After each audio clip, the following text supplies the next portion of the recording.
When I look at your content, you're very active on Instagram and TikTok and also Twitter.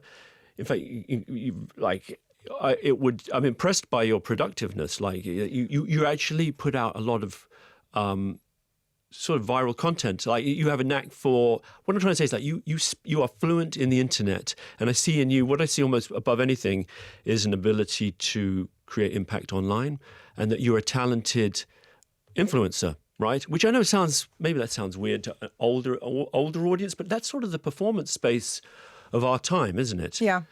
And just to follow on from that, because also seeing you, and I don't want to put this the wrong way, like I identify as a bit of a nerd, and I see certain nerd-like qualities in you. It's the autism.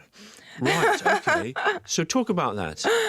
No, I feel like I've always had a knack for the internet. I mean, I'm a kid who grew up playing World of Warcraft and using dial-up internet and fixing the computer at home when it broke. Like, that was my job because I was of that generation. So I think that I've always had a knack for what I like to consume online, which in turn influenced how I like to be online. And the way I like to be is just to find my little nooks and crannies, and that is usually where I find my home in nerdy niches. Mm-hmm. I'm a huge comic fan. I'm a huge Batman fan.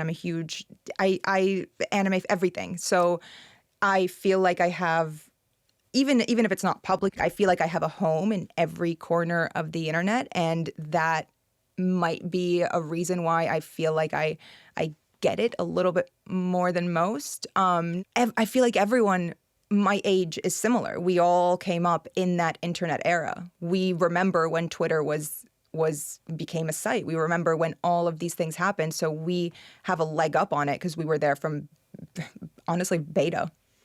What does beta mean? Like when it was still testing and you had to have a link sent to you, and that link could only be sent to 10 people, and it was a really small site.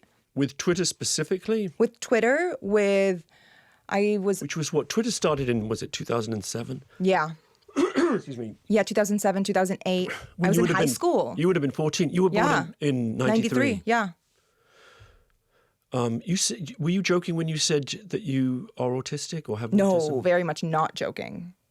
Really? Not joking at all. I like to think I've done some research, and that did not come up in my medical diagnosis don't come up on Google. I got to fix that.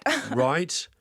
How long has that been I mean, I guess you've been autistic. What is it better to say autistic or have autism? Do we know? Sometimes there's preference. I don't know. For you? I don't care. Yeah, doesn't matter. Well, but since I was in high school, I got diagnosed with ADHD in the 7th grade, and then OCD and autism in high school.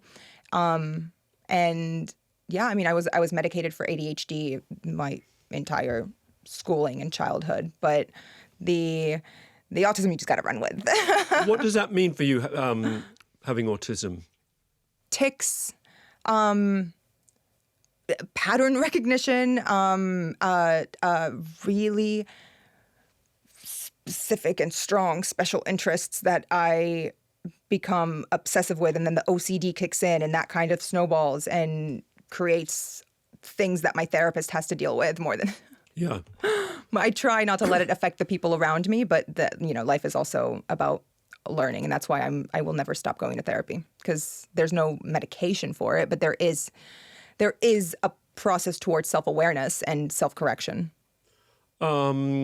I did a documentary a while ago about autism, although it was people who were deeper into the spectrum and had significant behaviors. Some were nonverbal, and part of it as well was struggling to identify emotions facially.